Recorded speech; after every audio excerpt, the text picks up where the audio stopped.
seems like there's always a bit of chippiness every time you and Oklahoma City kind of face off against each other, dating back to the playoff. Just what is it that brings the best out of you two teams? It's personal. I think it's the start of a healthy rivalry, sort of say, just because they're good, man. They were number one in the Western Conference last year. They deserve to, make it to the second round of match up against us. We just got the best of them in that series and went to a grueling 6 games. And there's a lot of young guys in that locker room, so we're going to be seeing them a lot over the next few years. So it's good that you set the precedent now of what it's going to be like. And they're a little bit of a different team without Shea, obviously, and their leader out there, but they still compete at a high level, and they trust each other. So I'm grateful that we were able to bring it to them early, and when the pushing and shoving occurs, that's just good competitive NBA basketball that we feel is only right at this point because we got to protect ourselves. Somebody comes into the middle of the circle, starts pushing, it's going to lead to everybody protecting themselves. So it's good, it's healthy. Kai, great performance tonight after 2 consecutive losses. How do you stay focused on the team goals? You were out for 5 games. Now you're getting in rhythm in your flow. So how do you stay focused on the team goals? While I'm injured, or are you talking about just in general throughout the season? I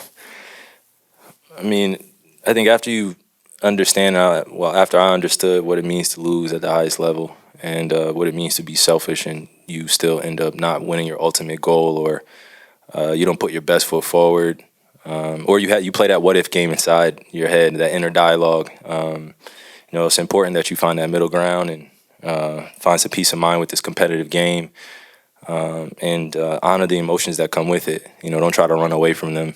Just try to regulate them as best you can. And if you can't regulate them, just ask for help. Because it's our job, man. And we've been playing it for a long time. We feel very tied into this. It's a spiritual experience for us at times when we're out there, just because we're getting beat up for 48 minutes and you got to stop the other guy from scoring and you got to stay locked into the IQ of the game. And, so the team goals always take precedent first, man. I want to see my teammates win because that means I win. And, I feel like we've built a great culture here in the last year or so of just, understand what it means to sacrifice and be selfless on this team, and also allow people's greatness to shine and be supportive of that. You finished with an efficient 25 points and 5 assists. Jason had mentioned he felt like you found like a rhythm and a flow tonight. Just what were some of your takeaways from this game with your performance? I would say just my takeaway is just being able to get up and down the court and without my back hurting or without having anything occur where I'm worried. I had some good workouts over the last 2 days. It was really tough for me even after last game. That's why I was saying just regulating my emotions, just coming back and playing against Denver, and I didn't have that extra push in the reserve tank, or I didn't have that extra energy, and that bothered me after the game. And I left out of there kind of wondering just how I can be better for my teammates, be a better leader, and also take some pressure off myself. We're in a very peculiar time, unique time in the season. We've caught the injury bug very bad, and guys are going down left and right. So that adds on to some of the stress levels, but it's also healthy to, again, just admit that you're going through it, talk to your support system, talk to your teammates, let them know you need help, and just focus on the game itself and playing the best you can. Kyrie, which teammate impressed you the most tonight with their play? Which one of your teammates? Come on now, that's a setup question. I'm going to say everybody, but if I could give a kind of like that underdog award for somebody tonight, it would be Spence in the fourth quarter. Just being aware of a situation and within the game and being able to give us what we needed. And PJ on defense too, just picking up full court. Najee getting big rebounds down the stretch. Because they were making a push down the stretch, and that's what great teams do in this league. And Jalen Williams got the ball in the middle of the court, and he was just trying to be aggressive and keep them in the game. So it was our job as a team to be there for one another and just continue to communicate at a high level. So I'm impressed by a lot of our guys, but those 3 guys I would say, just helped us down the stretch, aiding and assisting when we needed it. I was turning the ball over, I was falling on the floor. They were just, still hustling, and that's what we need, is that selfless character. We're coming up on a year since the Mavericks traded for PJ. Is it February 8th, right? Or is that my trade? You were February. I think I was 8th, right? Yeah, so my anniversary is coming up too. Let's trade in the business, baby. Who won that trade? Who won that trade? I was bad goods. Go ahead, I'm sorry. Gives you guys, toughness, defense, intangible standpoint.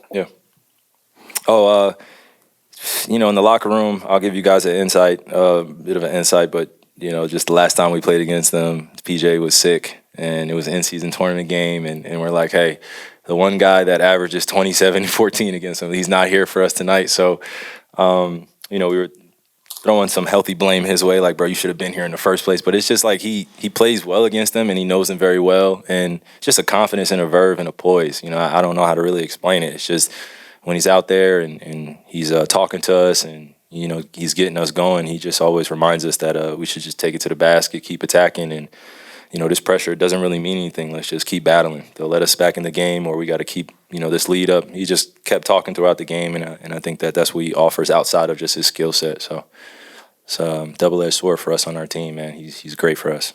You mentioned getting a couple of good workouts in these last couple of days. The other night, I don't know if it was your competitiveness talking, but you said, "Hey, I'm hoping to play tomorrow night." And Yeah. the next day, did the back not respond as well as you hoped, or were you overruled, or kind of what happened there? It was a combination of all those things, man. I don't want to get too far into detail about it, but it was a collaborative decision. I'll say that because of just my competitiveness, having to scale that back, time in the season, situation, circumstance, and it's been a tough January for us. So I was speaking from an emotional place. I'm sorry if anyone at home kind of was confused by that, but in the NBA, we have a protocol. There is a certain step-by-step process that goes on, and it's important that they have my best interest for me as well and kind of scale me back, and that's what happened. So it was a bit of an overruling, but at the same time, it was them having my best interest, and that's the perspective I saw it from. So they were just telling me, hey, like, take this day off, use these next 2 days, go in the weight room, do what you have to do. But yeah, it was a goaltending, and we had that game in our hands, and it just didn't work out well for us. But at the same time, I got to trust our training staff and just continue to tread in the right direction so I don't have a lapse in a way where I'm out and I have to get surgery, man. Like that's the other side of this is like if I keep playing and something else happens, then I don't know if surgery's on the other side of it, but it's a possibility, and I'm not trying to even, worry about that, man, or even think about that or manifest that. So I'm praying for health for all of us, and I'm grateful for our medical staff and our coaching staff for trusting what's going on, man, because we all felt it the other night, emotionally. Just losing that game the way we lost, and me coming out and speaking as a leader, I should have just scaled back. So, As you said, you'll be dealing with this. How are you feeling physically right now? How do you kind of feel about just the process of managing this right now? I feel a lot better, man. I was fully at peace with my game tonight, and just cardiovascular wise, just when you don't get a chance to work out as hard as you would like and have to rest and you come back in, it takes a little while to get the tread going a little bit. And again, it's a new experience for me with this injury or things going on like that. So I'm taking my time and just remaining patient. But I'm not, again, I said that the other night, but I'm not too worried, but I know the maintenance that it takes to make sure that I'm good, I have to continue that. Kyrie, you've got a young guy like Jaden who's fighting to stay consistent. I know everyone going through injuries is an individual journey, but what's something that you can kind of give him as he's kind of... You said? Oh, Jaden. Yeah. Yeah, as you've something that you can impart on him trying to battle that injury. Try not to give him the same metaphors and phrases. Like, this is just part of what happens, and just be there for him. Our young guys, deal with their emotions in a particular way, and it's my job as a leader to give them their space and support them from the outside and be there for them in vulnerable moments and be willing to listen when they want to speak. But outside of that, it's just maintaining a great mental frame of mind and being willing to do the extra work that it takes now. Injuries suck, man. Injuries are just terrible, especially in sports, because you want to see the best players playing 100% healthy, and you're not going to get that every night. But for the majority, the pros, the real professionals in our league, are always willing to sacrifice their time to do the little things to prepare and be at that high level. So he's falling right in line, and I'm grateful that we have a lot of guys in that locker room too that have gone through traumatic injuries. And I've had 3 knee surgeries, shoulder surgery, 2 hand surgeries. So I'm kind of used to the the give and take of the game, as it says. But you know, when you have that kind of embering flame of love for the game of basketball and you get back, then that'll be your motivation. So we're just here to be a support system, and I'm doing the best job I can as a leader to be there for him. The second Native American night. Can you just Oh, connect, yeah, go ahead.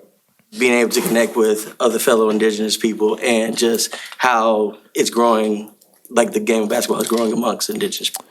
Yeah, man, we got a few Indigenous players in the league now, even though I consider a lot of the human race Indigenous. You know, the racial construct doesn't allow that to happen all the time.